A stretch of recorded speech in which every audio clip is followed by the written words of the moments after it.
The Brandon Peters Show may contain explicit language and detailed plot points. For more information on the show, stay tuned to the end of the episode.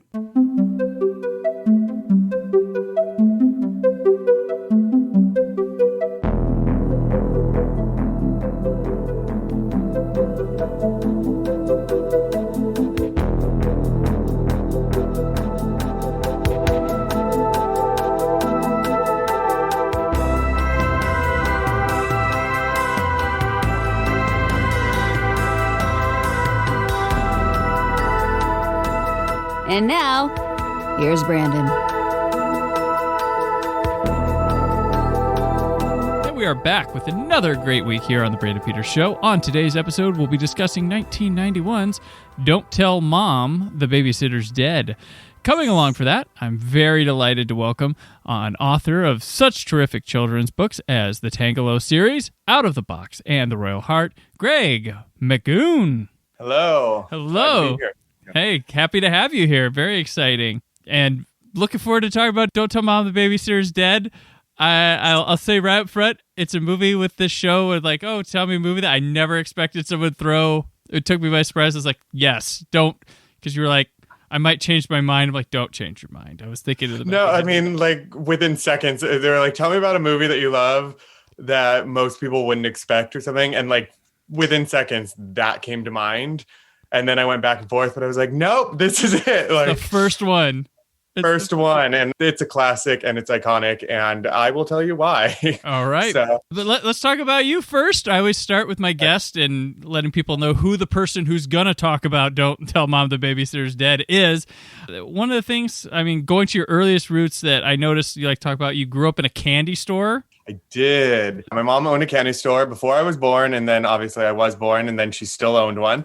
And I was in a candy store all the time in my hometown. My mom was known as a candy lady and her life revolved around candy. She sold her store actually when I was about 10 years old. I was devastated. I think more devastated about that than my parents' divorce. I was like, the candy store is going away because it was like a second home for me. And through those 10 years of me being alive, it would move to like 3 locations on the same street in like my hometown. It just kept getting bigger and bigger and bigger. And then she ended up working for a candy distributor. And 6 years ago now, she was inducted into the International Candy Hall of Fame. Oh. So my mom is one of very few women who is a part of the Candy Hall of Fame. The plaques are currently, I want to say, at the Hershey factory in Pennsylvania. Oh. But there is talks about doing a candy museum in DC. It's been in the works for a while. And if so, the plaques will be moved there. So yeah, my mom is a candy lady and I grew up in a candy store. And that's exciting. Is there any like candy that you just had enough of from that experience, or one with like or first that, and then it's a loaded question, and then like a secret discovery that's like you just wouldn't have found out any other way than being raised in a candy store, or would you know differently? That is an interesting question. I mean, that's the thing is like, I actually grew up in a candy store consuming obscene amounts of candy and I never got a cavity. So I'm already a freak of nature right there. Well, the one thing that I did actually kind of learn, which you wouldn't really think about, but then it's logical when you do, is candy is technically recession proof. It's one of the few like industries that during a recession actually does well because people have to make so many sacrifices that like going out to dinner maybe won't happen, but getting a little piece of candy might. Like it's kind of that neutral item that is like that little special treat thing that actually can keep the business alive. I know during the pandemic, the industry has been hurting. I mean, I'm not involved in it anymore. My mom still is, but like that's because theme parks are closed and everything where actual traffic is. But during like the 2008 recession and like other recessions prior to that, candy actually can do quite well. I mean, that and like porn are the two like basic like recession proof like industries that you're kind of safe in. It's just not really like pandemic proof. So I always found that kind of interesting that candy business actually did quite well during troubled times because, and this actually, and I didn't think of it when I picked the movie because I love this movie. However, I did have a job at the age of 12. I worked at a different candy store, not my mom's, because she didn't own one anymore. But my experience got me hired at a candy store in my hometown. I'm candy royalty. Come on. I was, and I actually was the candy manager. Like, official title, had keys to the store and the safe at 14 years old. Did you abbreviate manager to man, so you were the candy man? No, I wasn't that clever back then. Okay. I was with my decorations, but not with that. But that would have been good. I do have a children's book that I wrote that's kind of a very fantastical, abstract candy story, like children's book, that eventually I want done, but I'm more picky about how it's going to be styled. So I'm not rushing to get that one released yet, but I love it. So candy is still like a part of me, but I retired at the age of 15 from that life. So it's been a few years since my involvement hands-on with the candy industry. But I candy love you it. got sick of? Candy you discovered? Oh, yeah. Candy. I got sick of all candy, to be honest, for like a good 6 years. And what really set it off was I was working all the time and I just would consume as I went along the day. Typically, I think one of my favorites was chocolate covered gummy bears, but I ate a lot of ice cream, and I once got very sick off of it and went to a play and had to leave the play and barely made it to the bathroom before all that candy just erupted out of me. Ooh. And at that day, I realized I don't need that much candy in my life anymore. So I kind of took a break from chocolate for a little while. And I mean, I guess least favorite candy would probably be, I don't know, which you said favorite and like what least favorite? Like a secret, well, one that you think you wouldn't have known about had you not been around so much candy, and then one that was like you got sick of from it. So we got the sick. Okay. Literally. So I guess chocolate would be the sick. I literally got sick off of chocolate. I mean, it was like I was just like letting out a milkshake. It was not like a warm one. It was not pleasant. One that I wouldn't know about, I think a lot of those retro candies being remade, but there's actually one candy that I'm obsessed with. And my mom still to this day gets them for me. They're these like violet candies. Mm-hmm. And I actually have like 2 boxes like over in my drawer. Basically, everybody for years made fun of me and kept being like, why are you eating like soap? And I was like, it's so good. And it's these like little hard candies. They're called like violet candies. They're flavored. They're basically like just hard Pez type squares. And I'm obsessed with them. I was like addicted to, I could just eat just packets of these like retro violet candies that have been around for 70, 80 years. I don't even know. Obsessed with them. So that one candy, had I not have worked in a candy store, probably would never have like thought, I want this like old person candy from back in the day. Like back then you would not have like expect anybody or any child to actually like it. Gotcha. So. You mentioned, getting sick at a theater, but you do have at a play, but you have a theater background. I do. Yourself. And was that like one of your first like passions to strive after? Yes. So my retiring from candy actually was due to theater. I became more heavily involved in theater in high school. And then after high school or during, and then there was a children's theater program I was in starting at the age of like 10. And eventually my friend and I ran the program 20 years later, but I hadn't been involved in it from 10 years old to like 28 before it got canceled or something, or 27. So I always kept it like a part of my life. And I would fly back from New York because I was living at New York, even though I was in California, and doing that. And then when I moved to New York, I got into theater and I wanted to, and I helped out at off-Broadway theaters. I kind of dabbled in a little bit of everything, but theater was what drove me to New York. Well, actually, it was modeling, which I had but I didn't like that. But like theater was what I like excited me in New York that I wanted to pursue when I actually got there. So I dabbled in that. And most of my experience came from high school, actually, which thankfully I went to a high school that was very much encouraging of the arts.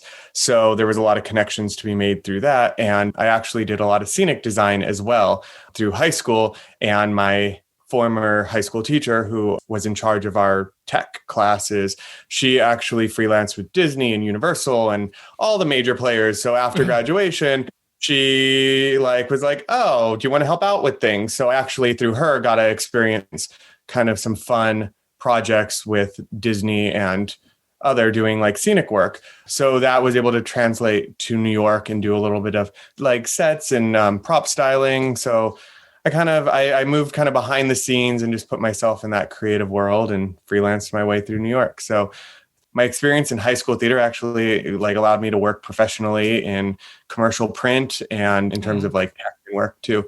So all those kind of experience build on each other. And then I did perform in Broadway Bears, the giant charity, like kind of strip show type thing. Okay. Or burlesque. It wasn't like strip, but yeah.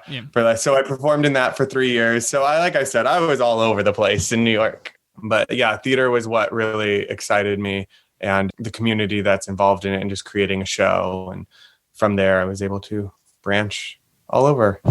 Excellent. And through that, you're a pretty talented photographer. I've taken a look at some of your work that you have up and available. And it looks like there was a trip to like Ghana that really inspired you in many ways. I mean, how much time? I mean, we're going to talk about the movie. We get to it. No, I know. I'm just kidding. So Ghana actually was an unexpected little thing. I started a nonprofit in 2012, and then I ended up moving to Ghana. And let's just say it didn't quite, I showed up and it wasn't as I expected. I had a connection to Ghana, so it wasn't like an entirely blind, like go online and sign up for like tourism charity thing or whatever. It was kind of through somebody who was in my hometown who had a program there that I wanted to help develop that was related to arts.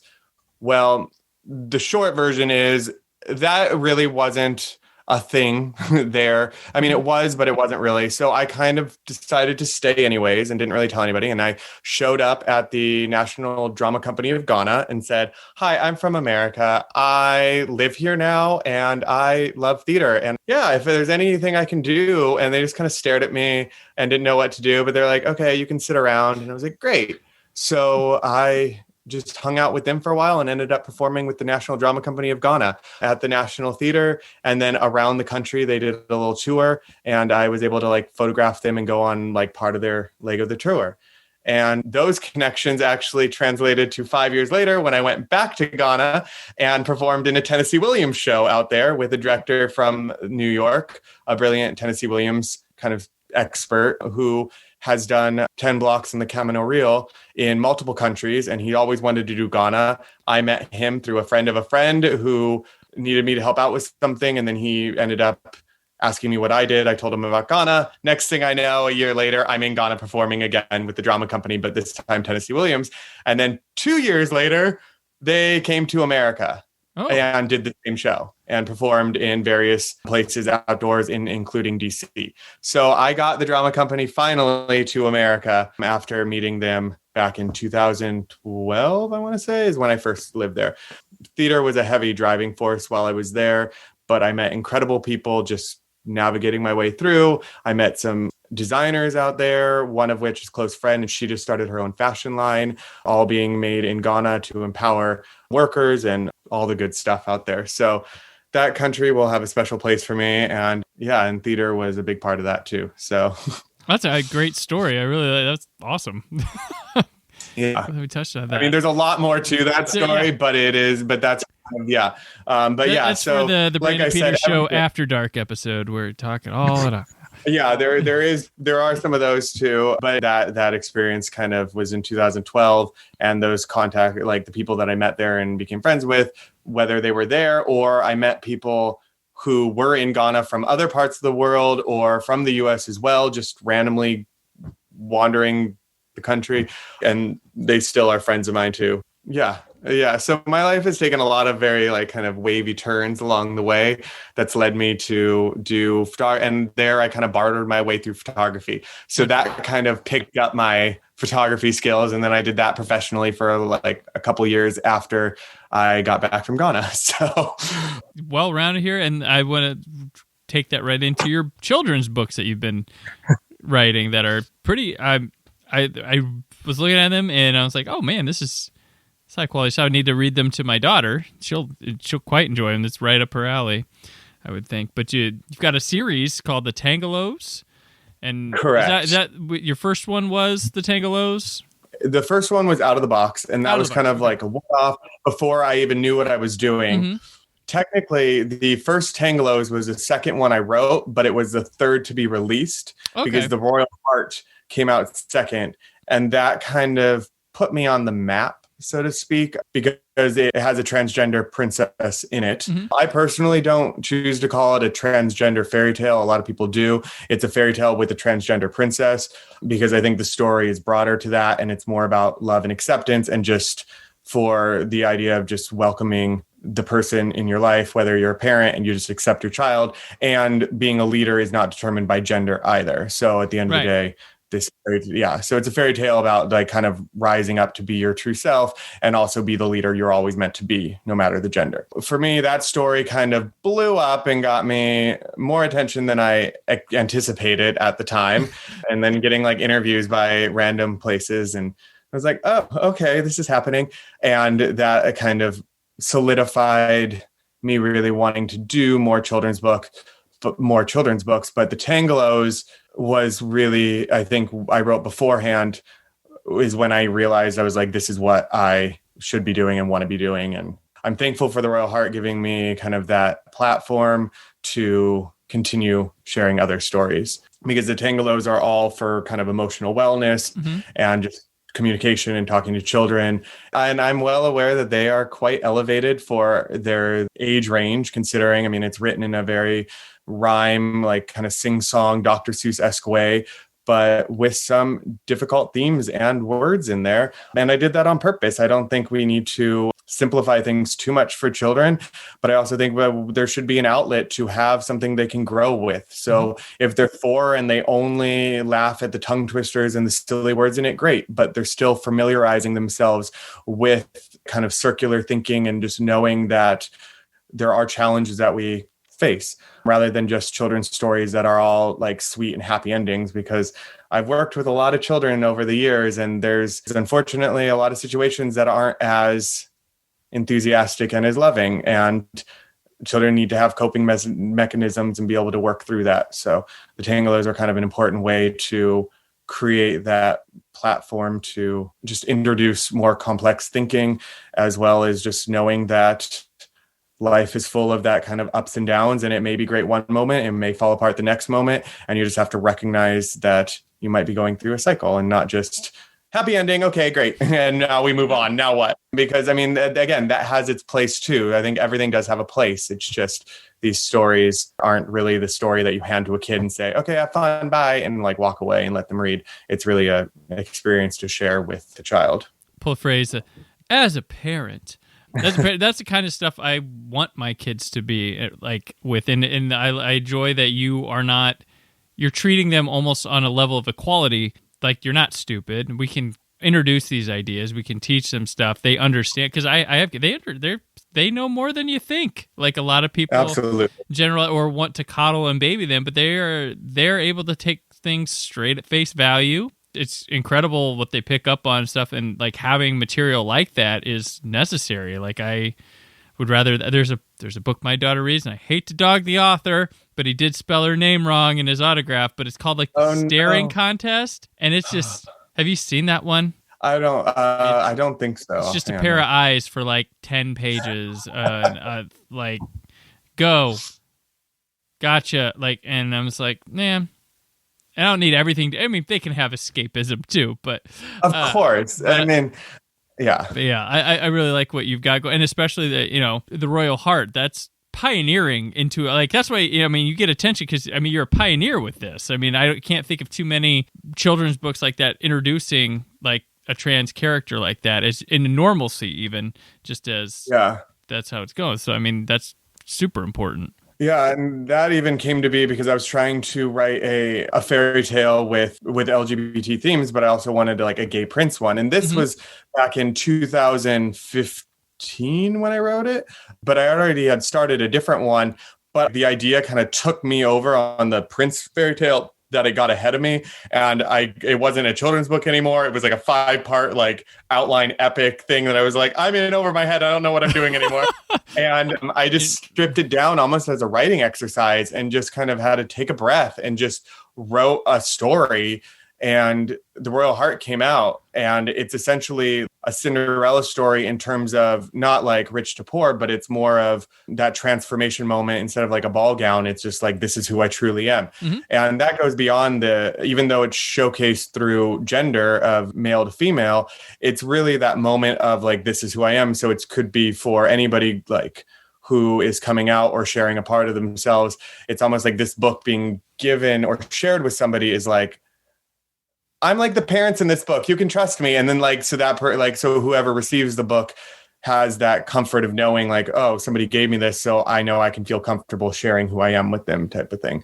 So that the book is almost that like gift of freedom of sharing. So if parents can go like, I don't know, we might think our kids have things that they need to share or about them, then that book is potentially one of those stories that they can say like, this story is wonderful because we will react like the king and queen in this. Like, we love you. Right. I mean, it speaks volumes because, I mean, you got even the kid that's not going to be, will be like, oh, it's like that book, or, you know, it gets them comfortable and used to the idea from an early age. In their terms of acceptance, which we don't have a lot of.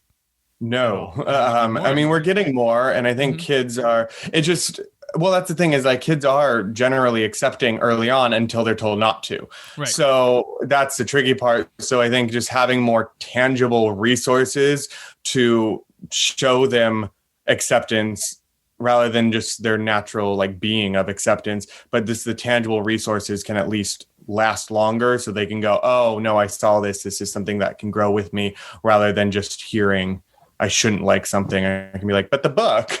Right. So anything to like add to that acceptance and narrative ideally is what I want to help with. So I'm not trying to change the system or rewrite the wheel, just like add another tool to that toolbox. And I mean, kids are different. I mean, you have your own. I'm sure that they're receptive to ideas in different ways. So you can't just have one book for every topic and call it good. You need like 20 because you don't know which one the kid will actually connect with. So it's hard to even say which is the best because it depends on the kid. So if it's out there for them and it helps them, then wonderful. And if they don't get it, then there's something else that hopefully they can find that they will. And one more thing on the book, and I gotta ask you. So I was perusing around. One of your books is currently on Amazon.com for a new copy for $920.99. It's also $775 used. There's one for $44, but how's it make you feel? I mean, don't get me started with that one. Amazon is such a tricky thing. I didn't check eBay. I was like, I'm going to go with this high price. Yeah, I don't even know what those are or how those even exist or how that even works. My publisher, I actually just messaged the other day about that. And Amazon makes it kind of tricky for smaller publishers. And that's what the Tanglos are, and the Royal Heart and all those are published through, as a smaller publisher. So ideally, my publisher wants you to buy through their publishing company. Right. Because that just is like less middleman and all the above. But people don't want to pay for shipping. So you can find the book on Amazon. You can find them. You just have to click on like other sellers, and then you have to like go through there, and it'll list it as unavailable. But when you put it in your cart, it will be available. Oh, so they just make it a lot of work. And nobody wants to do that much work nowadays. So the books are available on Amazon for their actual like retail price. It is hilarious that it does say, I mean, I'm just like worried that people are going to think that there's like more to it than that, because we all saw what happened with like Wayfair and the high prices. And I'm like, why are my books? I meant in terms of rarity and feel like I didn't know if it was out of print and it's just like someone trying to make out of it. But I think that's what people think. But if you go to Barnes and Noble, it's available, or if you go to the publisher website, it's available. For some reason, Amazon and my books do not get along, except for my Oliver Gilmore, the dog book, which came out last year. That one is definitely no problems on Amazon, but all my books through that particular publisher, just for some reason, just keep kind of competing for attention. And people feel like I right now say just do not buy the book for $900 because A, I'm not profiting from it, and B, don't just email me directly if you're like considering paying that much. And dear wealthy family who really wants that book. Yeah. Just email me directly and we'll take care of that for you. And like, we could probably find a way to get you a signed copy for, the real price even. I find that very peculiar about it. I mean, if it keeps to the mystique of it being rare, go for it. I'm not against it, but I am kind of bothered that the main place people shop is Amazon. People don't have access. And I just want these stories out because, you don't make money off individual sales at all anyway. So I would rather people just have the story. It's not really going to be much of a moneymaker for me one way or the other. So there is a way to do it. I'm sorry that it's hard on Amazon. Otherwise, go to Barnes & Noble or go through the publisher. You can find all that in my Instagram links, or on my website. You can easily find all the links to the books that are popular.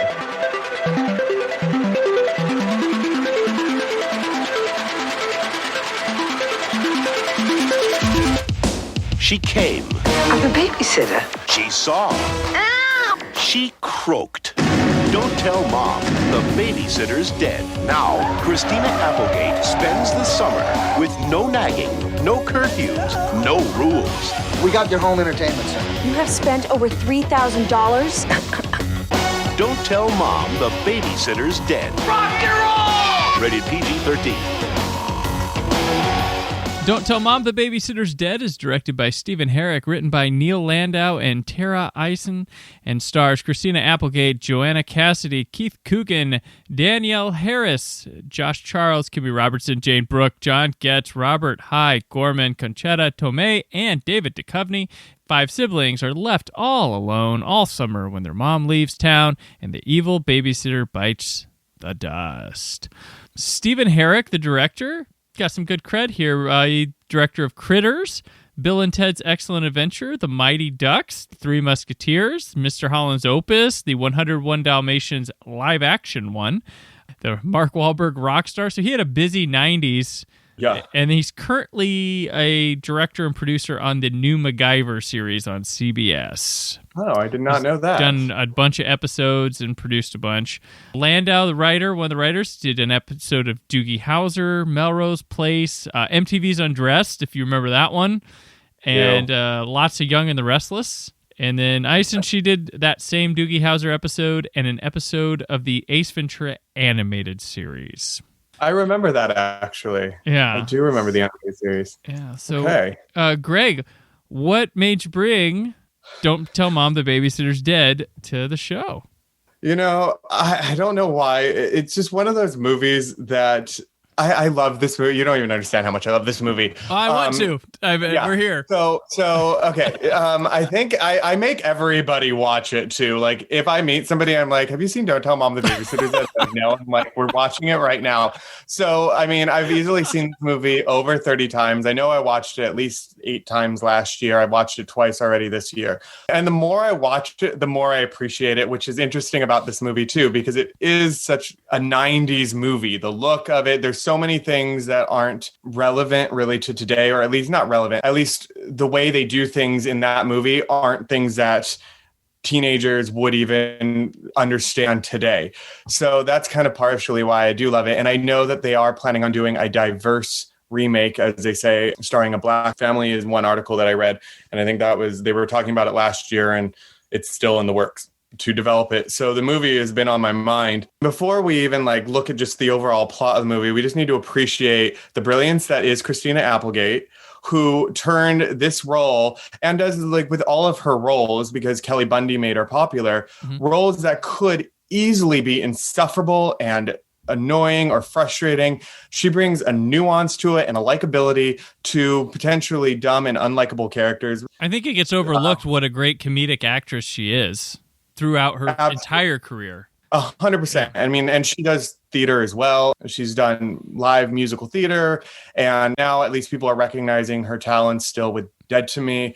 But this movie, I think, if you actually watch Christina Applegate and just the subtlety of all her little choices and the way she moves her eyes and the way she reacts, you want to like her from the moment she comes on screen, even when she's being a pain in the ass. Bottom line. So right there, I'm sold. I'm into it. I love her.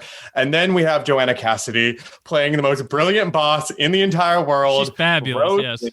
Rose Lindsay is probably the greatest caricature of like a boss. Just one of the funniest, most bizarre boss situations ever in a movie. And you know what? This movie doesn't get credit, even though I'm not a woman, but still is such like this empowering movie because it's women supporting women in this movie too. Mm-hmm. And the more I watch it, the more I recognize how there's only one woman in this movie who's kind of difficult, and it's the receptionist. Yes. Like Carolyn. Yeah. She's the pain. And even her acting is brilliant in it too. She makes choices, even the way she says like personnel. Like it's just every little fine detail. It looks like the director nailed it, and just everybody looks like they were having fun with their roles in this movie. So just acting alone, I'm already think it's brilliant. Now we break down the story, and I have to look at it now, like now that I'm an adult and I work with 17-year-olds still to this day, doing theater workshops. I've directed shows, and I've worked in schools that are like less funded, underprivileged schools, or just schools that have like a lack of resources, to some very kind of more high-end schools. And even my former high school I've worked on with as an adult.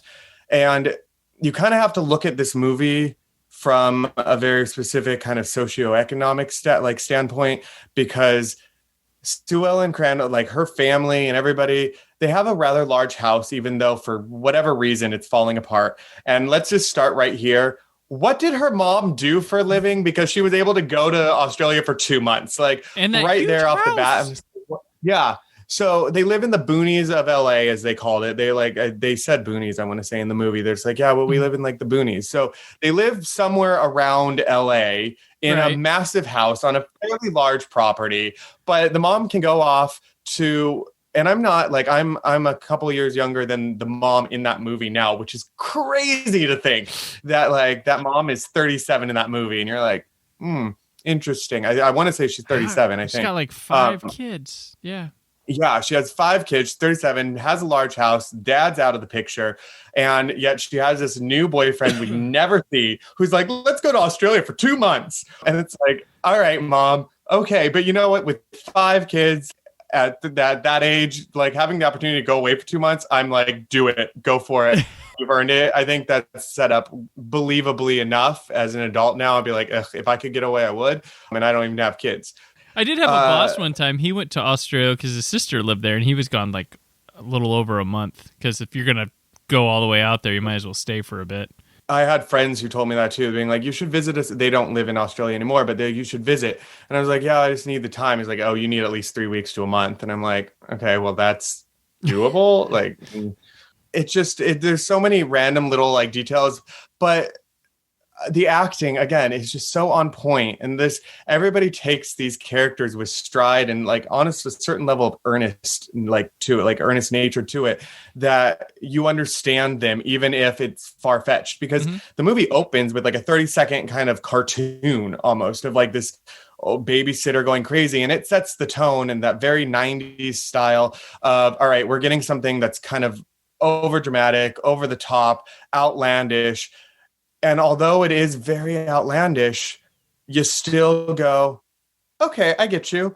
Like, it works for you. It may not be true for everybody, but for you, I get that. And I think that's what movies need. There's a lot of times where I'll watch a movie and I'm like, that's not believable at all, and I don't accept it with that character. In this movie, the setup isn't very believable, and a lot of just the opportunities aren't believable.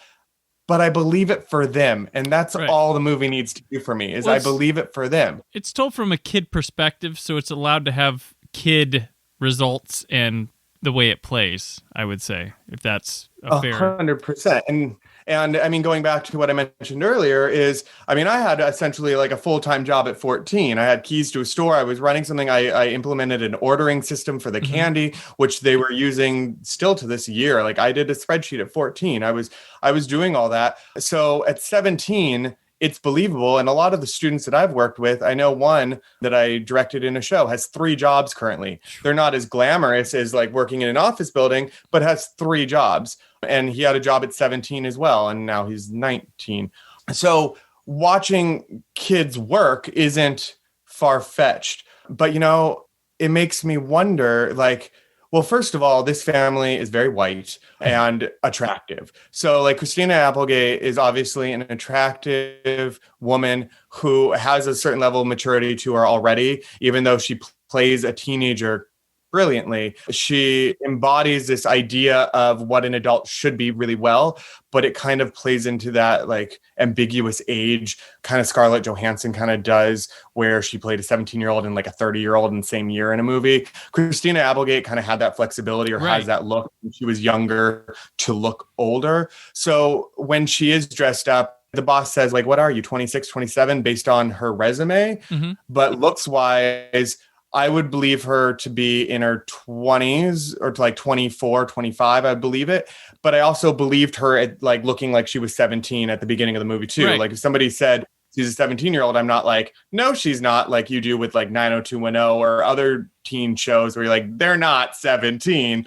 I believe her as 17 and I believe her as 25. And that's a testament to her acting and just her overall demeanor and her way of kind of embodying those roles. But that's what made me think, though, is I've worked with, and I've done talks with students who are 17, who have lifestyles that are drastically different with 10 times the amount of responsibility, who actually are raising their siblings, whose parents aren't really in the picture, whose parents don't necessarily even speak English. So they're 17, raising kids, going to school, doing all the above. So there's a certain level of privilege that you have to kind of, the lens of privilege you have to look at Don't Tell Mom the Babysitter's Dead with already.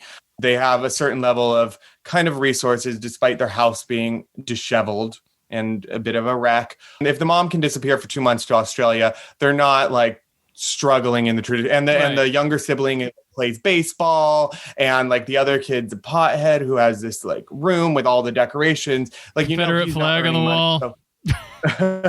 Exactly, which like traumatizes the babysitter when she arrives, and she has like if that didn't kill her. So you have to kind of look at it as like these kids aren't without much. Like they may not have excess, but they're not without much. So it's tricky to showcase this, like depending on who they're going to showcase this movie to. It might be strange for somebody to work being like, she thinks that's tough work, I'll show you what tough work is. So you kind of have to take it with a grain of salt and look at it from like kind of that middle America vibe, because I know kids nowadays who are doing 10 times the amount of work that Swell was doing in that movie. So I am curious to know how they're going to modernize it, because I love how at the beginning of the movie, when she gets the job at Clown Dog and she's having that talk with Brian, Josh Charles, and she's cleaning out the vats, and he's like, well, why don't you get something, like, why don't you get another job? And she's like, no place is going to hire a teenager to do something that's not disgusting. And, back then there's truth to that. Now there's 17-year-olds making like, 20 grand off of TikTok. So it's fascinating to know what people have to do for survival, because they set up Don't Tell Mom the Babysitter's Dead with kind of an extreme circumstance where they really were in survival mode. This wasn't just excess cash they needed. All their money was gone because they ended up in the trunk with the dead babysitter, because that's what you do. You even accept that they stick the babysitter in the trunk of a car and drop her off at the mortuary in this movie. Like, you just go, oh, I get it. A trunk within a trunk. To go, let's go there, and no investigation happens. They just nothing. I mean, probably because there was money in it, like because there was money on the dead body. They probably were like, oh, well, this is probably like hush money. And I just like in my mind, I just like justified everything about that movie. I was like, it's not important. Yeah, it's just it's a comedy. It sets things in motion, and what happens after is what's important. So, I mean, even their car getting stolen by drag queens, Liza Minnelli, Marilyn Monroe, and Dolly Parton drag queens steal their car. Zany, Well, the old woman's car. So, and again, it's although it's a straightforward story, it's clean. It's written very clean. Like everything is touched on. Everything is kind of justified. They had 2 cars. 1 car gets stolen. They can't get it back because technically that car doesn't belong to them. So there's no real disconnect if you just embrace the world that they live in. So like, again, this is why I appreciate, just from a movie making standpoint, is I just immediately embrace the world that they live in. And that's a testament to the actors and even the director, who was able to create a believable situation with such like an outlandish storyline. And then even looking at how she got the job, showing up and just like conveniently enough, the boss walks through the hallway and is like, "Oh, you're applying for the receptionist? Let me look at your resume. Yeah. Oh, you're a pro," without an interview. Right. But what's funny is there's self-awareness. Like even Christina Applegate's reaction, like Sue Ellen's reaction to that is like, "Are you sure?" Like, so there's an awareness at least to it. It's not just she's like, "Great." It's just kind of this notion that we're in for the ride and she's going to take it with stride. But also with that company, they hire, and then you see that they're in the dumps. So maybe that kind of hiring goes with how the business has been handled a bit, Where to even like kind of start dissecting Joanna Cassidy's Rose as the boss.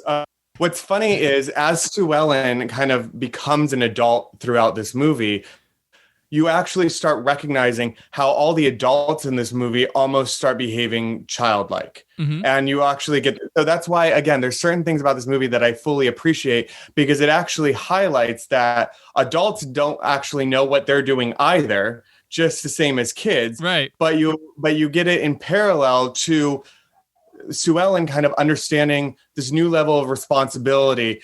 And she's no longer just kind of imitating what it is to be a professional. She becomes a professional. She embraces it. She doesn't become her mom, but she becomes a version of her mom, not through this idea of like, oh, this is what I have to do, but because it naturally comes with responsibility. Mm-hmm. So that's why I appreciate the setup in it, because they need food. Okay, so how are we going to do that? So they actually have to start thinking logically.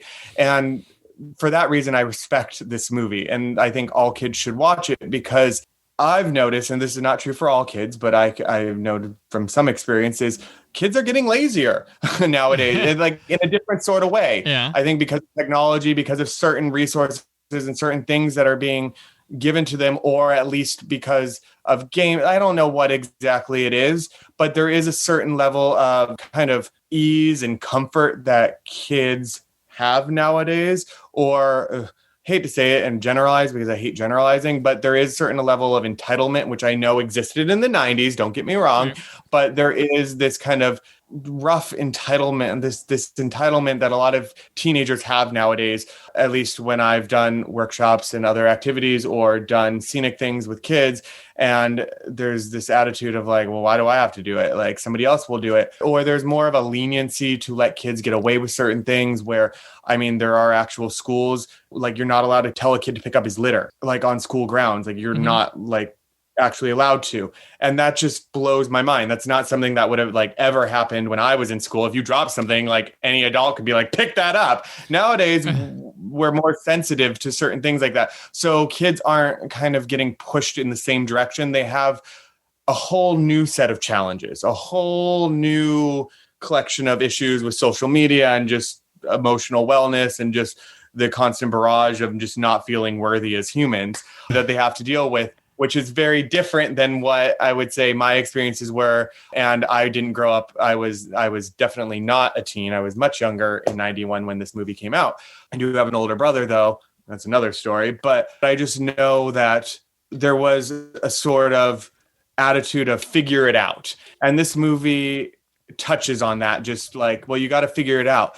But what's nice about it is it comes from a good place. The kids don't want to call their mom and pull her away from her vacation in Australia. Like they like the idea of being alone, but in a weird way, there's a level of selflessness that these kids are showing, being like, you know what, mom's had it rough. We don't really want to bring her back and disrupt her trip. I mean, we can do this on our own. So immediately they kind of go into survival mode, and Sue Ellen kind of takes on this responsibility, both just because she has to, and also because and she doesn't want to have her mom back, but she also wants to do it for her mom. So it's layered. And I'm going to give the movie, and maybe I'm reading into it much, but I just appreciate her willingness to do this, because I don't know many kids nowadays who would be as quick to say, we have a problem, let's figure it out. I'm going to get a job. I'm going to sacrifice my summer. I'm going to figure this out for both of us.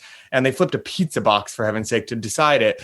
Right. But they took the initiative, and that initiative I sometimes feel like is lacking nowadays. So right there, there's something about this movie that holds a special place in my heart because I was working at a young age, and I appreciate Sue Ellen's willingness to jump on board with that.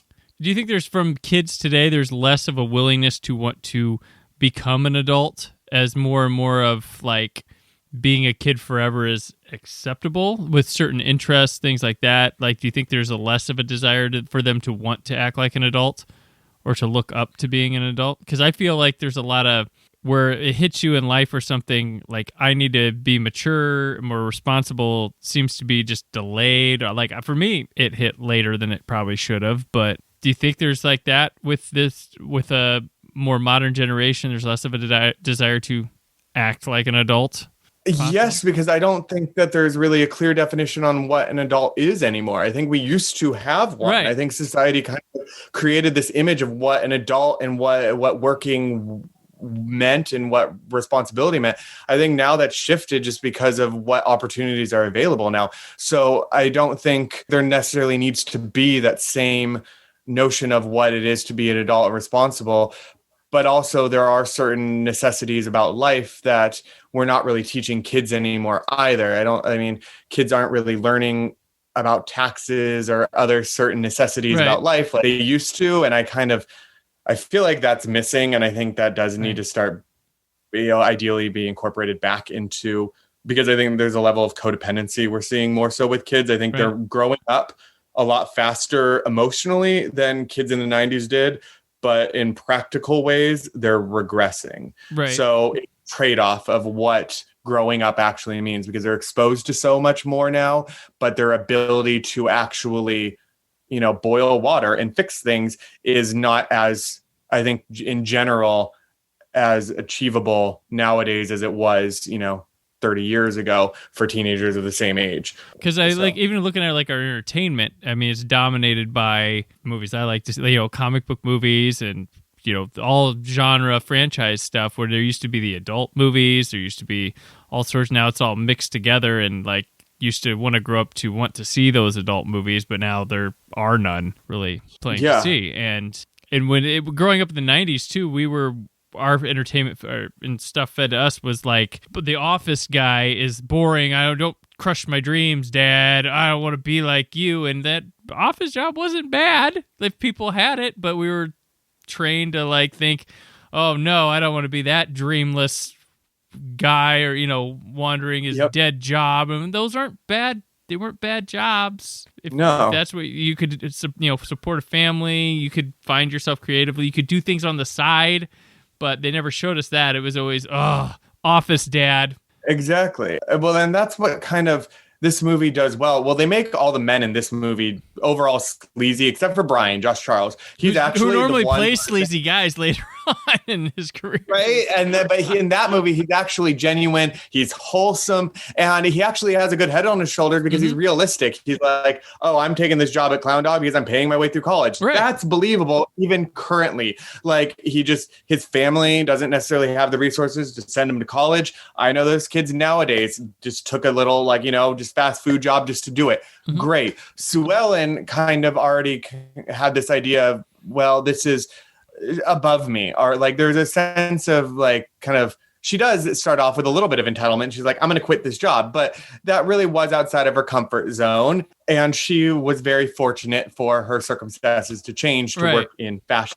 DAW. But she wasn't going for that. She was going for reception. So, I mean, she still kept her bar at a reasonable. Oh, that's the other thing I love about this movie, too, is that the receptionist and Carolyn, who obviously is really annoyed that Sue Ellen starts working there, of course. But I just love how they end up saying, well, Carolyn was supposed to get moved up to be my executive assistant from receptionist. And then Carolyn's complaining is like, this woman applying to be a receptionist ends up as executive assistant. And you're like, you were a receptionist and you were going to be like I just love how the company makes that jump of receptionist can easily. Meanwhile, you have poor sweet Kathy who's just like, oh, I applied for this job. You must be great. And again, women supporting women. There's no bitterness. There's support there. Sue Ellen, again, slightly takes advantage of the situation. Yeah. But at the same time, though, that's technically good leadership. And I get where Rose is saying, oh, 100%. So I'm just like, poor Kathy, who's doing all this extra work, who's helping, who thinks it's like an honor and a privilege, who accepts Sue Ellen as this person of authority. Is just heartwarming and like heartbreaking simultaneously, because obviously Kathy's more suited for the job than Sue Ellen is, but Kathy takes it with stride. You just have this awful receptionist who feels like she's entitled to executive assistant when she's probably just slightly more qualified than Sue Ellen, even just because she already works there. So it's just funny to me that job was just like receptionist to executive assistant is the pathway. But what's funny is Rose is so inappropriate, but you love her for it. Like you just like you have this like sweet talk of like, oh, every woman over 25 should have a cucumber in their refrigerator. Just the things that she says, or even just right off the bat when she's talking about like sleazy Gus and it's like, oh, he likes my fire. You know what I mean? And you're like, what are you saying? Like, this is your assistant. Like, you just met this woman. So you could say that back then at work probably and just be fine. You could. But what's funny is like, I love it for Rose, but then the minute Gus, he doesn't even, well, and again, that's the other part that I'm like, love when they go out for that lunch, when Gus takes her out for lunch. First of all, she doesn't know her martini. Would you want it sweet or dry? She's like, a little bit of both. And you're like, oh, Sue Ellen. And no one questions it. But I mean, that shows you what kind of guy Gus is to not question it, because he probably thinks, there's some red flags right there. Well, she didn't know what petty cash was either. True, earlier. but why would she? But that's what I think I appreciate with this movie too, is these teenagers don't try to be older than they are either. Like, even though Sue Ellen technically is trying to be an adult because of her job, she's also still a teenager. She goes on that date with Brian at the Grunion Run. It's a very teenage, wholesome date. Like, she's not trying to talk about sex and drugs and parties. She's actually a typical teenager who is thrown into this career life. And I appreciate that too, just because she's not trying to grow up faster than she is, but she's becoming more responsible faster than she needs to be. Right. So I respect her for that. But Gus goes on this little tangent where he like says, oh, it's not appropriate to ask your age. And she's like, no. And then he goes off on this little tangent about how women age like a fine wine. Meanwhile, he goes, but you look like your early 20s and we can have a postcoital cigarette. And you're like, why did you just talk about a woman like aging beautifully and being glorious and then like explicitly state that you want to have sex with somebody who looks very young? It's just right there. You're just like, who are you, Gus? But Gus is a mess. He made that transition believable for him. Anybody else, I would have been like, ugh. For him, I'm just like, ooh. But I accept it from him. Yeah. Like, I accept all their behaviors for it. And I accept Rose even being into sleazy Gus. Like, I believe their relationship. And I also sympathize with Rose, too, because they're going to hire from inside. Given Rose's personality, obviously, Kathy probably wouldn't be her best choice of an assistant who would be qualified. Clearly, Carolyn wouldn't be, because Carolyn's insufferable. But I think Rose, in a male-dominated field, and you kind of get that sense the higher ups above her are men. So she's senior vice president of merchandising or something. You kind of get the sense that she's the lone wolf, like, of authority in her own little thing. So by bringing in somebody outside from the company, it's almost like her grasping for this relatability and this connection to something that doesn't make her feel like she's just one peg on the wheel of GAW. And I think that's maybe why she just immediately is so quick to hire. And again, I'm probably reading into it, but this is why I think this movie is brilliant, because it's letting me do this, that I think Rose is so quick to hire Sue Ellen, because her fake resume is believable. Like, she just accepts the resume and the skill set, but also because it's a breath of fresh air for her. It's somebody who's not attached to it. It's somewhere where she can talk about her office romance with Gus without basically creating any other issues with it, because clearly she's acting inappropriately within reason. And Sue Ellen gives her an outlet and provides her that outlet. And for that, it makes sense. I don't think she's going to have that same bond with Carolyn. If she would do it, they would just get the work done. But with Kathy, everything would get done, but it also wouldn't bring anything innovative to the job, because Kathy doesn't seem like the most innovative of employees, but she's highly efficient. So Sue Ellen is just this new face that Rose can depend on, but also be herself around in an environment where I don't think she can freely be herself as much as she would want to be. So that's why I love their relationship, because even at the end of this movie, I mean, spoilers, Sue Ellen reveals the truth, and just the heartwarming reaction that Rose has is like, you did a good job. Like, I get it. And no one really cared. And the amount of times I just am furious with movies where people blow up over this most unnecessary reasons. Like, you know what? Everything worked out. There's no reason to freak out. There's no, like, you lied to me. You did this thing. It's just, I get it. I get you. I understand what you're doing. And I love that there isn't this escalated need to blow up. Like, I don't know why I just thought of it, but like How to Lose a Guy in 10 Days, like they're both in a bet. And then when they find out, they like hate each other. And it's just like, why? In my mind, it would be like, oh my God, you were in a bet. I was in a bet too. Like you laugh about it. Like for me, it would be funny. But like in so many movies, it's just like, oh, you lied about it, but I really did fall in love with you. Or in all those teen movies where it's like the hot, like the nerdy girl turned pretty. And it's like, it was a bet to turn me pretty. How could you? But I still fell in love with you. And I'm like, well, we got to a good result. Why add that like escalated freak out? I appreciate this movie for not creating an unnecessary freak out when you could have easily seen it going in that direction, because all Carolyn, the receptionist, was trying to do was expose Sue Ellen. And the Rose was just like, stop it. Like, we're doing good work here. Like, let's look at the work and not this petty crap.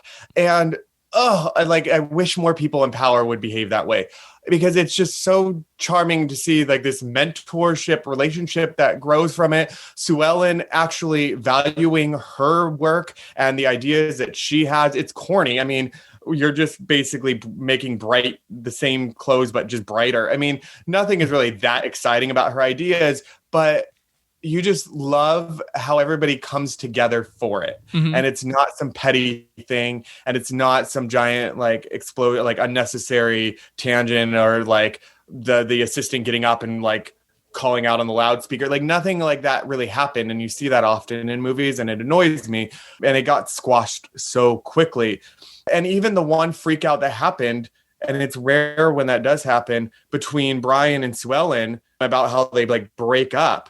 Like Sue Ellen was in a corner because of course his Brian is the bitchy receptionist. So like Sue Ellen has to alienate, like she's almost forced to alienate now this guy that she really likes. And there's like, she can't tell him the truth and jeopardize it. So she has to create this fake fight, and it breaks your heart, but you're just like, you really don't have a choice in this situation. You kind of handled it harsh, but at the same time, you don't really have a choice. So I believe that one, and it doesn't feel like it was unnecessary, escalated, even though it's annoying that it has to happen. I understand why it does, because she's protecting the life that she just built for herself in one whole month. You also have to take into consideration how long this movie takes place in. So, like, for all these reasons, and just the way these characters justify their behaviors and also show a level of compassion towards each other, is just nice to feel and experience. And it's like, I want to be that boss, maybe not talking about myself, like sex life with my employees, but I want to be that boss where, you know what, if they're struggling or if they're doing things, you want to lift them up. And Rose was always lifting, justified or not, was lifting Sue Ellen up. And Rose had no reason to not lift Sue Ellen up, because they don't know what we as the viewer know about Sue Ellen. So good for Rose for not being that skeptical, difficult boss. Like, Sue Ellen was figuring out her work. She was building relationships within the company. She still had obstacles to do, and it was not made harder by the person in power. And this was, again, a woman in power with an assistant who was also sharing ideas to save the company. It's not even like Rose tried to backstab her assistant. Rose gave Sue Ellen free reign. And it's like, oh, like touching. Like, I know you did that episode about Working Girl, another brilliant movie where you have like the woman in power, Sigourney Weaver, and Melanie Griffith, who's like working her way above and difficult. And then you have women trying to steal like Melanie Griffith's thunder. Yeah. You don't have that in Don't Tell Mom the Babysitter's Dead. You have support and you have recognition for a job well done. Yeah, there was a working girl too. That I mean, a woman going into under false pretenses, but she was using somebody for a bit of it. But then she did do her own magic to the position. But yeah, it was pretty funny. I was like, wow, this is reminding me of Working Girl in ways. But the boss is supportive. The boss doesn't feel there's only room for one, but there are a lot of similarities, but this one is on the more positive side of the experience. Which is probably why I love it so much, because again, and this is why I do feel empowered while watching this movie, because it's also a classic tale, which is why I think it would, in certain ways, it can be updated. But I mean, I don't know if it can be updated. It's somebody learning responsibility put into like that position. I don't know if it could ever be the same movie, but it's the classic story of fake it till you make it. And that's a hard thing for me to embrace. I know when I was doing different work and I turned down opportunities just because I didn't believe in myself sometimes, Sue Ellen had no choice. She was just like, I can do this job. Mm-hmm. And I don't know if I would be as bold as Sue Ellen. And sometimes I want to embrace my inner Sue Ellen and just being like, I could do that and get it done. I've gotten a little bit better later on as I've grown up, but at 7, I guess there was a certain level of like, I could do that attitude that I had at 17, but I don't know if I would I've been as confident as she was. And I love her confidence. And, you know, given that I'm almost twice her age right now, like as that character, not as Christina Applegate, but as Sue Ellen was in that movie, I'm almost twice that age now. That confidence is something that I still sometimes wish I had of just because I'm a freelancer. I still have to sell myself for various jobs and just sell my work. I know I believe in it. And that's what's most important. But also, you know what, to survive, other people kind of have to believe in it and find it and do it too. So you kind of have to be your own salesperson. And I'm terrible at it. And Sue Ellen did it because she was put in a situation too. And I like the idea of watching teenagers be put in a dire situation and see how they're going to figure their way out of it. I think you get a lot of ingenuity. You get some unexpected things. So I'm curious about what the new story will do about sticking a teenager who's forced to survive and raise their family, who may not have grown up in that environment. I don't think Sue Ellen really had to take care of her siblings before her mom went away. So unlike a lot of teenagers who work in or who live in maybe less well-to-do families, Sue Ellen's family and teenagers who kind of are within that realm of things currently, who knows what modern day equivalent there would be to finding a job in a thing. Plus, that's the other thing I forgot to touch on, social media. How do you remain anonymous nowadays? Right. One of the kids is going to be a hacker. One of the kids has to be a hacker, know how to like set up fake profiles and connect systems. Exactly. Like they privatize all their social media. So not only are they having to now get a job in this, I don't know anything about the new one other than they're just making it more diverse, but are they going to not have social media? Are they going to be active social media? Is it going to play a part in it? Because you saw how Carolyn, she was like, oh, I called personnel and had to look up for her driver's license. They looked up for all this information. Now you just type in somebody's name online and you're going to find a million photos of them, especially a teenager. It's like, can you fake it in the same way? But you also now have influencers, and more power to them, faking it every day as well. Like they fake their lives potentially and their responsibilities and have created these followings and these careers. And there's a documentary on HBO called Fake Famous or something, where they highlight 3 ordinary people, and they are pretty ordinary, who don't have following on social media, and they buy them followings. They do the photo shoots. They try to build fame for these people and turn them into influencers. And spoiler, it works. So you can fake your way into becoming an online celebrity without work, really. Well, I mean, it is a lot of work. It depends on what you're willing to do. So I'm curious to know what a teenager is going to do now to find an office job. Like, is the new one going to be in an office job? Those aren't as common nowadays. And I don't know about you, but I think kids look younger than they used to nowadays too. Like a 17-year-old, I would be like, you look 17. It's rare for me to see somebody who's 17 and being like, oh, you could pass for 25. Right. Yeah. Doesn't have it. So all those layers to it, I'm curious, but I think this movie is such a time capsule for the time and highlights kind of the dichotomy between like kind of this desire to be what like a career person, which was ingrained in like kind of their heads is like this goal of like career working woman or working person, and still embracing your teenage fun beach friend life. And what I even value even more about this movie is she chooses to go to college. Like she might, well, it leaves it ambiguous, but she wants to go to college potentially after. Like here, Rose is like,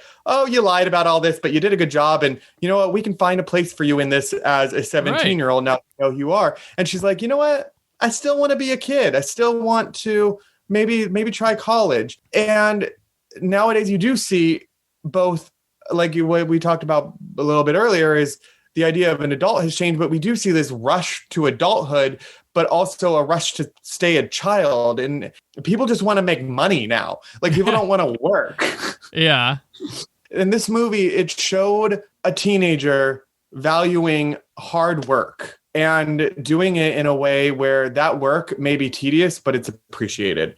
And I missed that. I was at the late end. I was working more early 2000s, even though I started at the candy store at 12 in the late 90s. But like even a tedious job, when it's respected, makes you want to do it. So I don't know what's in store for the new version of it, but this movie just melts my heart that it's just, I want to be in this world where people are supportive and encouraging of ideas and that level of mentorship, and just fake it till you make it. And I think quarantine and COVID and all that, because that's kind of shifted everything in my life, like all live events and like scenic stuff that I was doing doesn't exist anymore. So it's kind of forced me into more of my writing hat, which has fortunately been a good thing. But I also kind of had to put on this like, all right, it's go time. This is what I am, and this is what I have to accept. And when I really started breaking it down and everything that I had done in the past and what I was working on, I was like, why do I constantly doubt myself? And I just need to be a little bit more like Sue Ellen and just say like, I'm right on top of that, Rose, and just put it out there, because good things can happen. So this movie still in like directly, I relate to directly still. And yeah, I mean, I could do a whole thesis on every character in it, but I won't. So I need to get you a shirt like embrace your inner Sue Ellen. I heard that phrase you used. You need a pillow or a shirt or something that I would wear it or hang it on a wall. 100% embrace your Sue Ellen, like inner Sue Ellen, because, or your inner swell. I don't, swell bothered me. It's Sue Ellen. She's Sue Ellen to me. I'm not a part of her inner circle, probably. No. Yeah, for all these reasons why I adore this movie, and it just seemed like everybody making this movie had a good time, and I really hope that's true. I didn't do too much like searching online to find out, but I didn't see any scandals with the cast or anything that's happened since then, or with anybody involved in the making of it. So that's also comforting to know that it looks like it's just like a solid group of people back then who are still doing solid, great things today. And one of the kids had a drug problem on set. That was about it. They just started cutting his scenes, and it was the not the older brother, but the next one was the one who bought the diamond for the girlfriend. Yeah. He had apparently had a drug problem on set. So, and I'm like, wait, he looked like he was like 10. Hilarious. Yeah. Well, I mean, let's just be real. Those teenage kids in the 90s. I mean, look at the cast of like Saved by the Bell and all the stuff happening behind the scenes. Ooh, there was a lot of stuff going down with those. And again, I'm not like an expert on Christina Applegate's personal life, but I feel like she played characters that may make you think that, but she actually wasn't really. She didn't get sucked into that as much as other people. I don't think so. Yeah. So she's just a treasure. I adore Christina Applegate. She wasn't this movie. They wrote this for Winona Ryder, and they casted Justine Bateman first, and then she had to back out. So it became, and apparently Ed O'Neill, they had a connection to him, and he talked to Christina Applegate to get her to look at this one. Wow. And she was like, Married with Children was kind of, I don't remember the exact dates of it, but she was already a thing because of Married with Children. It was like a couple seasons in, yeah. That was probably a huge draw for them to be like, we can get Christina Applegate. I don't know. I mean, Winona Ryder was huge too then. And, I did not know that, because again, I love this movie. I'm not one of those people who's going to be like, I need to know everything about it too, because I clearly analyzed just the movie as a whole enough. Right. I don't think I could actually picture Winona Ryder doing it would be a very different movie. Well, the writers wanted it to be more dramatic. When they wrote it, it was called The Real World, and the title was changed because they didn't want to get into problems with MTV. And I honestly think had this movie been called The Real World, it wouldn't have become a cult classic popular, because part of the attraction is that title is just like, what? Yep. I think that was a good move, but apparently the only contention was between the director and the writers during the making of this movie, because they had a vision for it being a certain way, but they went more comedic with everything, and that wasn't their intention. Fascinating. And now I just want to if any of the writers ever for some reason want to listen to me ramble about my love of this movie, I would love to talk to these writers, because now that I've am dabbling into screenwriting, and I had an opportunity to do a script and things are in the works on other things, I get that idea of just having one idea and then people being like, well, you need to change this, this, and this. And you're like, do I though? Because I think the writing is pretty brilliant in this movie.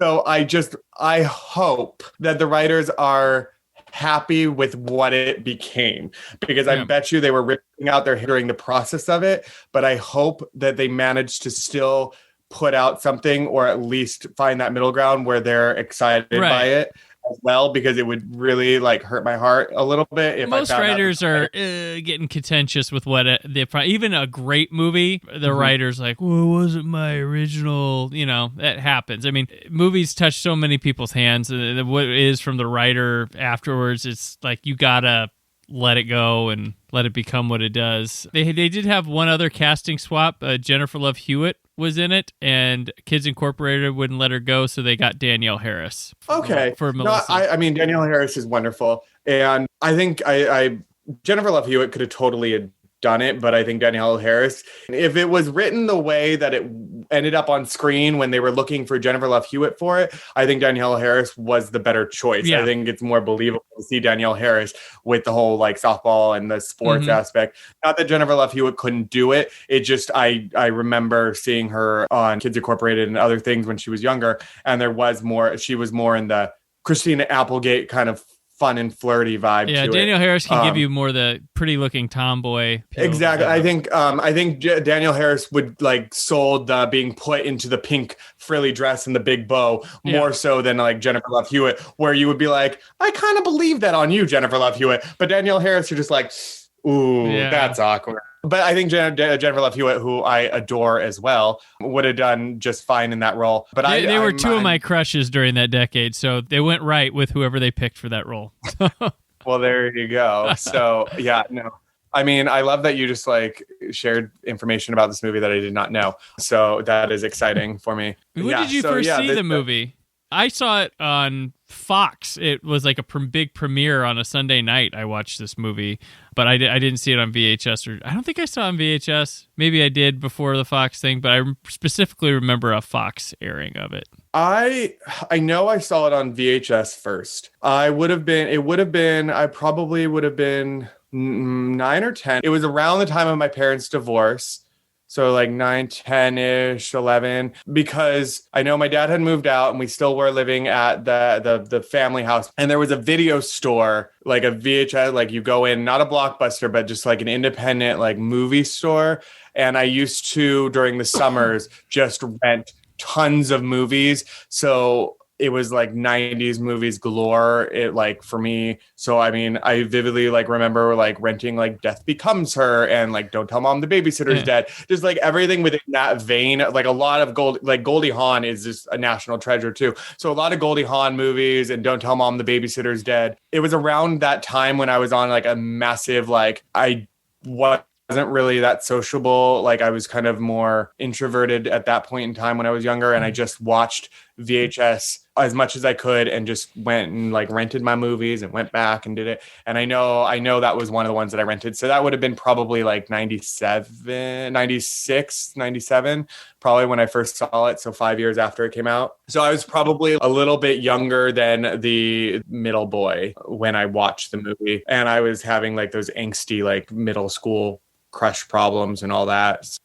I remember it then, and then I remember showing, because I was an RA in college as well, and I made my residents watch Don't Tell Mom the Babysitter's Dead. I also made them all watch Showgirls. I mean, I didn't make them, but I love Showgirls. So like Don't Tell Mom is always on my list. And then like when I was living in New York, if I had friends over and they're like, oh, let's watch a movie, I have it on DVD because I know you have a massive DVD collection. It's not on Blu-ray yet. I know that. It's only on DVD right now. So it is still on HBO. It is on HBO Max. Yep. So you can stream it, but I do have it on DVD. I had to buy it twice on DVD too because my first one went missing in college.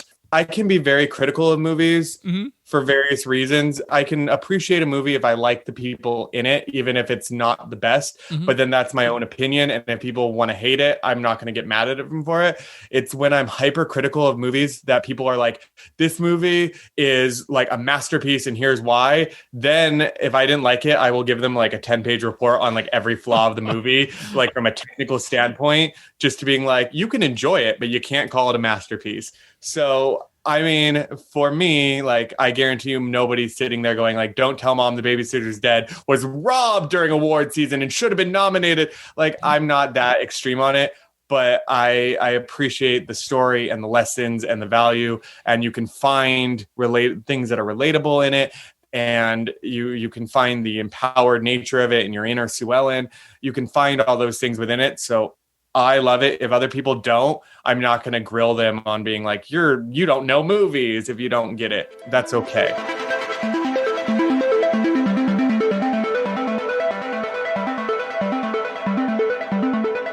what else? This is where we discuss other things we may have worked on, put out in the world, or just taken in: movies, books, TV, music. So, Greg, what else? This quarantine, everything, I haven't been watching as many movies and TV things as you would expect because I hate to even admit it, but I'm going to embrace it fully. I have become a YouTube person. I'm obsessed with YouTube. There are like 20 channels that I adore and I love, and I will put out, some of them make sense. Some of them people probably would be like, really? But YouTube is kind of my like daily go-to, ranging from artists doing like random videos like Drawfee or Casey Golden or Chloe Rose Art, where they just like try out art products or create fun characters through random prompts. Or I even like watch some like unboxing like YouTubers for no reason at all, but I totally understand why those videos are like popular, and like some of those pretty bubbly, enthusiastic girls get hundreds of thousands and millions of views, even though they have no connection, like any other content relates to me personally. It's like you put it on and it's like you're hanging out with a friend who's just talking to you.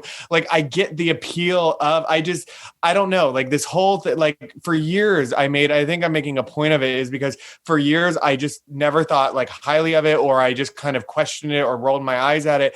And now I fully get the appeal of kind of that noise, especially when people are kind of more isolated and lacking connection. Just putting on somebody like trying on clothes for 20 minutes, just video after video, it makes you feel like you're hanging out with somebody, and that's great. Or I watch, and I don't know if you know this YouTube channel, but you would love it, CinemaSins. Oh, no, not me. Not for me. You don't like it? No. Oh, no. It's so funny. Oh, no. I don't like the way they wrote. No, I don't like those. Okay, it's just the official channel that does it. Okay. The official channel. Some of them are really good, where they just watch the whole movie and like do 20 minutes are wrong, point out everything like wrong about it. Some of it is hilarious. I could just watch those. Or I watch like What Culture Horror, like the list of like 10 best villains in horror movies, or like the best like final girls, or like the most random like death scenes, or the most gruesome death scenes, or the most shocking twists, or I don't know. I could just watch those videos on repeat. So YouTube is really become something I've embraced fully and I adore. And then podcasts are also my thing. And I get people hooked on podcasts all the time now, but You're Wrong About is one of my favorites.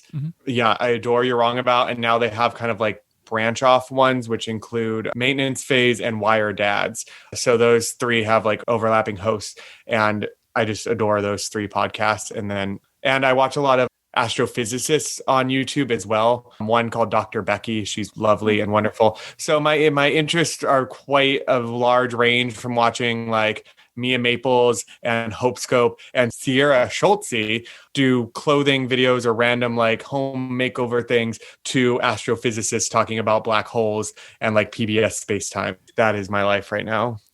Myself, my last episode, I'm doing this John Hughes 5-movie Blu-ray set review and talked about Some Kind of Wonderful on the last one. But this one I'll bring up. She's Having a Baby, which is an odd title because I feel like you can't say she's having a baby. It's got to be like, she's having a baby, or she's having a baby, or she's having a baby. Like, it's just a weird, to me, I don't know, maybe I'm crazy, but I'm like, it's just a weird title where I feel like I have to be expressing it somehow. Like, not just, Kevin Bacon starring in She's Having a Baby tonight at 8 on HBO. Like, I just can't say it like that. True. But this is a wacky movie. Have you seen She's Having a Baby?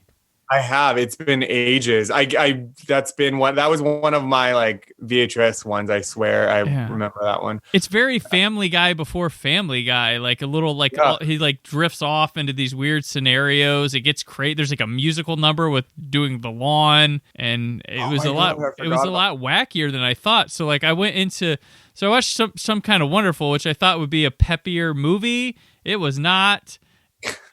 She's having a baby. I was like, this is going to be a little more serious. It was not. So interesting. That'll do it for today. Greg, thank you so much for coming on and the mind-blowing dissertation on Don't Tell Mom the Babysitter's Dead.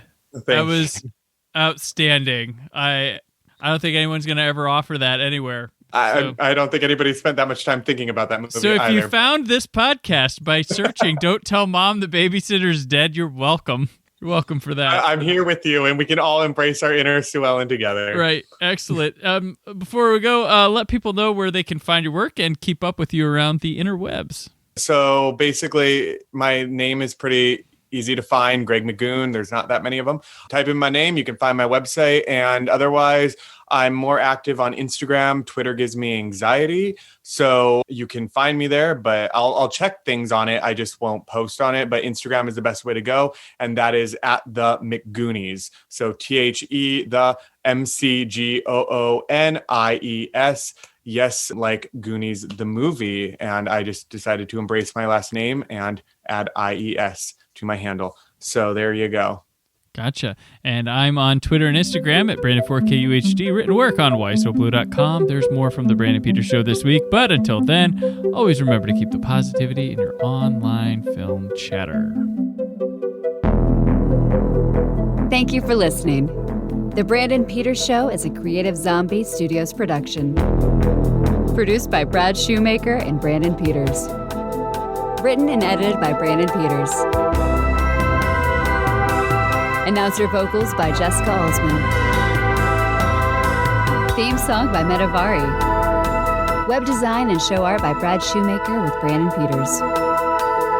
All music and clips featured in the episode are property of their respective studios, and no infringement is intended. Additional information on this and other episodes at BrandonPetersShow.com. For any inquiries, press opportunities, or sponsorship, contact mail at BrandonPetersShow.com. The show is available on Apple Music, Spotify, or anywhere podcasts are found.